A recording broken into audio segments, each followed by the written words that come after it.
podrías hablar un poco sobre el foro de Davos y una supuesta frase que dijeron ahí: no tendrás nada y serás feliz. El foro de Davos, como todas otras reuniones de gente poderosa, de gente que tiene la capacidad de tomar decisiones, es visto con recelo por parte de la izquierda que estorba y por parte de la derecha convenenciera.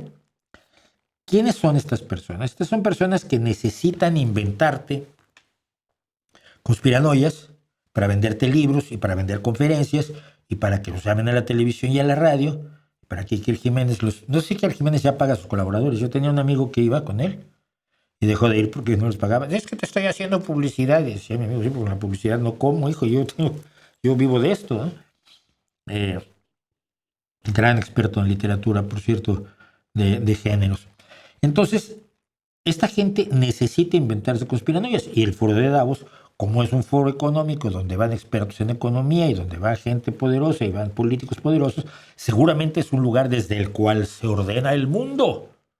Desde allí lo mandan. Pues no era en el Bilderberg. Bueno, sí, el mundo se organiza en el Club Bilderberg. Pero en el Club de Bilderberg no van los chinos, ni los japoneses, ni los árabes. Entonces, ¿cómo se organiza el mundo? ¿Qué los chinos, japoneses y árabes dicen lo que manda el Club Bilderberg? Claro, no es que el Club Bilderberg es simple y sencillamente entre Europa y Estados Unidos, porque se inventó como una forma de mantener la unidad transatlántica después de la Segunda Guerra Mundial. Todo esto les da igual. Pues tienen que inventarte que el mundo lo controla Bilderberg, pero lo controla la trilateral, pero lo controlan los del foro de Davos, pero lo controlan los reptilianos, pero lo controla Skull and Bones, pero lo controla... hay 20. Y todos ellos son los dueños del mundo y ninguno es. Pero como a la gente no le gusta pensar que aquí nadie tiene el timón y que todo esto pues más o menos funciona por suerte, pues les cuentan que los tienen controlados. Ahora, la frase esa en concreto, la frase en concreto a la que te estás haciendo referencia, ahora te digo de quién era. Porque fue de Ida Auken. Ida Auken es un miembro del Parlamento danés.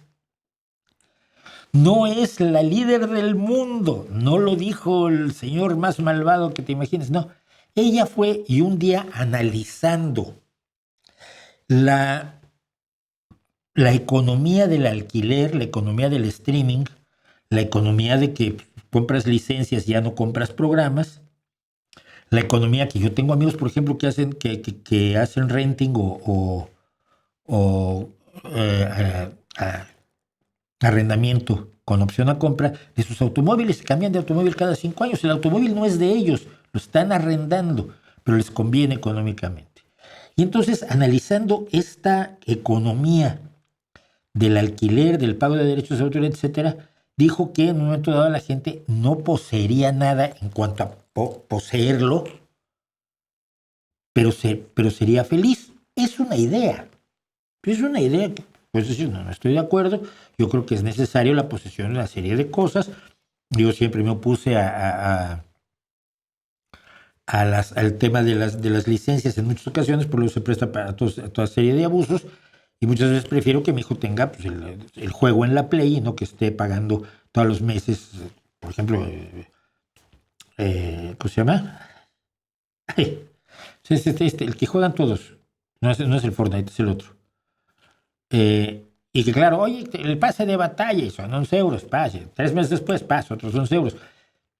Entonces, esta discusión, pero le sonó también a los vendedores de conspiranoias, que yo lo estoy viendo, y fíjate, buscándolo, porque te vi que decirlo, ponen el letrero: no poseerás nada y serás feliz, y se lo atribuyen a Klaus Schwab del Foro Económico Mundial. No es cierto. Ni el Foro Económico Mundial ha jamás defendido eso. Pero qué bien suena, y suena muy güey, y tú te acojonas y dices: oye, aquellos señores han decidido que yo no voy a poder poseer nada. Eso no era lo que decían los comunistas, que tampoco es cierto. No podías poseer medios de producción, pero sí, tu cepillo de dientes era tuyo hasta en la Unión Soviética. Es absolutamente una chorrada de chiflados. De chiflados que buscan manipular a la gente para venderles miedo. Miedo a que alguien controle sus vidas, cuando la gente lo que más miedo tiene es que nadie controle sus vidas, por cierto. La conspiranoia derechista sobre el Foro de Sao Paulo también.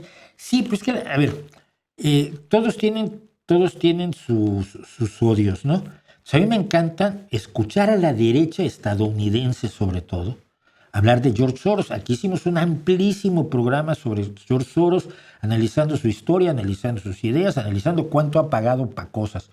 Entonces yo me acuerdo cuando el PP aquí decía que había financiado al independentismo catalán porque dio como si una de sus fundaciones dio como 7,000 euros para la celebración de una actividad cultural en la que estaban metidos unos independentistas catalanes. Y con esos 7,000 euros de pronto ya había financiado al independentismo catalán. Entonces, estás muy loco, ¿no? Pero entonces toda la conspiranoia de George Soros, que se mete dinero en todo el mundo para promover a la izquierda, malo, malo. Oye, si propio Elon Musk ha dicho que sin él Trump no sería presidente, y no te molesta que él se haya metido 280 millones de dólares para elegir al nuevo Hitler. Ay, no, es que Soros. Es una forma de manipulación. Cuidado. Las manifestaciones que van a mandar a Estados Unidos funcionan las de México, ok. ¿Y qué tal si son pagados por el mismo Trump? No necesitas pagar a nadie. Es que siempre tienen esa idea de que la gente no actúa espontáneamente. Siempre alguien está pagando a alguien. ¿Estás pagando a 40,000 personas para que se manifiesten? No, es que de veras. Abandonen la conspiranoia. El mundo funciona de manera muy aleatoria. Tú puedes tener un grupo totalmente pacífico y el que empieza los golpes, generalmente no está pagado. Y mira, a los provocadores se les identifica de inmediato. Si has estado en una manifestación, sabes quiénes son los provocadores. Si has alguna vez estado metido en movilizaciones sociales, puedes llegar a ver ese y ese. Porque no son precisamente maestros del disfraz, como los halcones de Morena que ahora están golpeando profesores. No, son muy fáciles de identificar. Pero eso de presuponer que todo lo que ocurre está cuidadosamente planeado y pagado por alguien que controla todos los hilos de todas, es conspiranoia. El mundo no funciona así.